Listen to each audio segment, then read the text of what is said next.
Fala, meus futuros universitários! Investigação científica, o que diabo é isso? Vem comigo que eu vou explicar pra você bem direitinho o que é essa bagaça. Chega!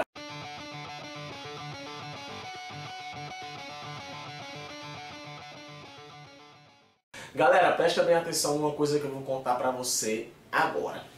O que é que está acontecendo recentemente? Quando eu falo recentemente, eu falo agora no final de fevereiro, mais ou menos, fevereiro de 2015. O que é que está acontecendo?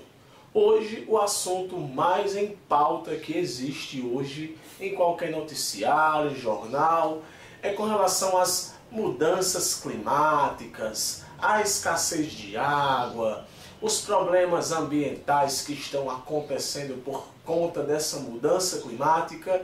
E a mídia, ela publica diariamente várias informações sobre esse assunto.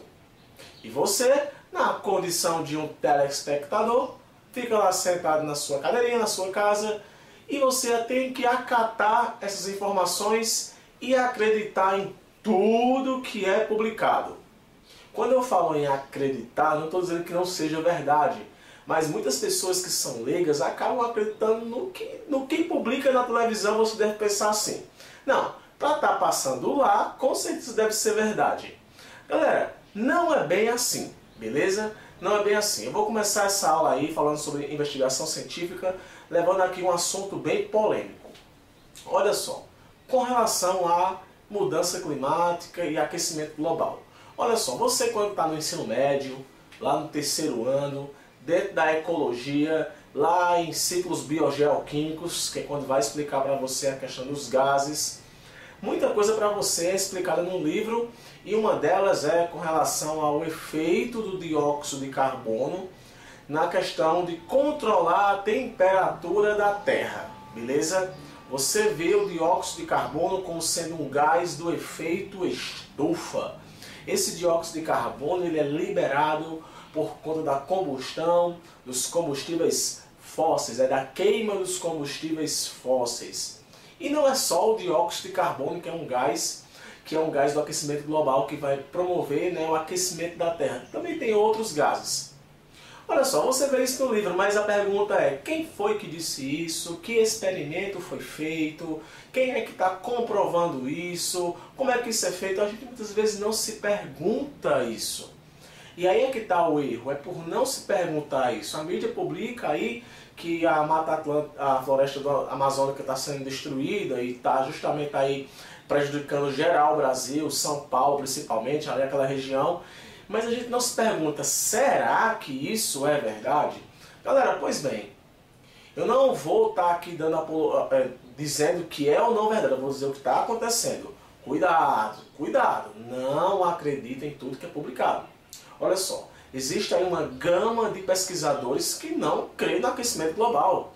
Exatamente, se você não sabia, está sabendo agora. Existe uma gama de pesquisadores, de climatologistas, de biólogos, de geógrafos, de historiadores que não acreditam que o dióxido de carbono, e por eles não acreditarem é porque justamente eles têm experimentos feitos com isso. Eles não atribuem o aquecimento da Terra ao dióxido de carbono. Se você não sabia disso, está sabendo agora. É o que são os que chamamos de céticos. Os céticos, aquelas pessoas que não acreditam na teoria do aquecimento global. Então, Patrick, tu está sendo da conspiração. Eu estou conspirando. Estou dizendo que o dióxido de carbono não promove o aquecimento da Terra. Não, a questão aqui não é essa. A questão aqui é que eu quero abrir seus olhos para esse tema. Muitas das coisas que nós lemos, muitas das coisas que nós escutamos, assistimos, nem tudo, pessoal, é verdade. E a gente deve sim buscar ler artigos que tragam mais informações para a gente poder ter subsídios para a gente crer ou não crer numa coisa. Então, aonde é que entra a questão da investigação científica? Ela entra aí agora, comprovando para você que teorias nem sempre são verdades.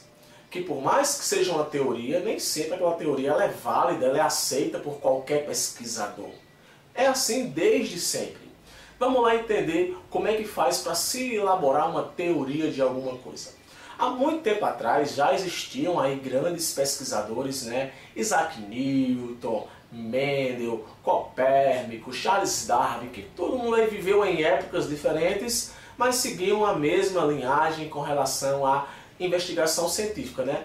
Tudo começa, pessoal, com uma observação. Justamente a ciência em si, ela visa resolver um problema ou buscar explicações para aquele acontecimento. Então a ciência ela faz isso, ela busca resolver um problema ou buscar possíveis explicações para aquela situação que aconteceu. O método científico ele não é usado para resolver qualquer coisa, não é assim que funciona. Tudo na sua vida tem que ser resolvido com o método científico. Não, não é assim. Mas para assuntos mais científicos, o método científico acaba sendo muito importante. Então, há muito tempo atrás já existia sim esse pensamento com relação à questão de ter cuidado naquilo que você vai afirmar. Então, tudo começa com uma observação e a elaboração de uma possível solução, uma possível explicação. Por que eu falo possível? Porque não foi testado ainda. Então, quando não é testado, eu chamo de hipótese. Então a hipótese, pessoal, ela busca justamente isso, elaborar essas observações para postular possíveis explicações. Mas eu posso sim testar essa hipótese. Testando essa hipótese, ela pode ser ou não verdade. Isso vai depender. Ela pode ser ou não verdade. Eu não vou descrever aqui nenhum tipo de experimento justamente para não estender muito a aula. Mas quando eu vou testar essa hipótese, ela pode ser ou não verdade. Patrick, se essa hipótese, eu testo essa hipótese dentro de uma observação que eu fiz e eu vejo que ela é verdadeira, ela já é uma teoria? Não, não é assim, calma. A teoria em si, a teoria ela já vai ser um conjunto de conceitos, de leis. O que é uma lei? Lei, pessoal, é quando uma coisa acontece regularmente. Por ter essa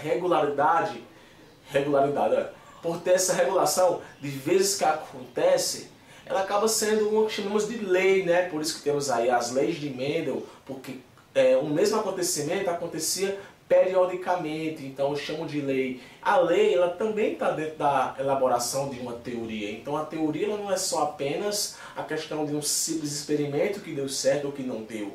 Então, para se elaborar uma teoria, então entra aí o conjunto de conceitos, o conjunto de experimentos, o conjunto de leis, para tentar se montar uma teoria. E essa teoria, pessoal, ela pode ser com o tempo mudada. Existe aí um monte de teoria que há muito tempo atrás era aceita e que hoje em dia não é a mais aceita, né? A teoria da abiogênese, onde dizia que o ser vivo surgia a partir da matéria bruta, né? Isso aí a gente sabe que não acontece, né? Um ser vivo ele vem de outro ser vivo. A teoria da biogênese. Então as teorias elas podem ser modificadas, elas podem sim, ao longo do tempo, ela deixar de ser uma teoria e passar a existir uma teoria que cobre aquela, né?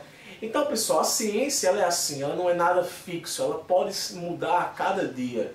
Então vale muito a pena você estar por dentro desse assunto, para a sua redação, para questões do Enem, que vai estar lá aqueles textos enormes e muitas vezes vai perguntar para você o que é um método científico. Então, o método científico, pessoal, é a aplicação de experimentos, de leis, de conceitos, para se elaborar uma teoria, para se elaborar uma ideia, uma solução sobre aquele assunto e buscar, né, explicações.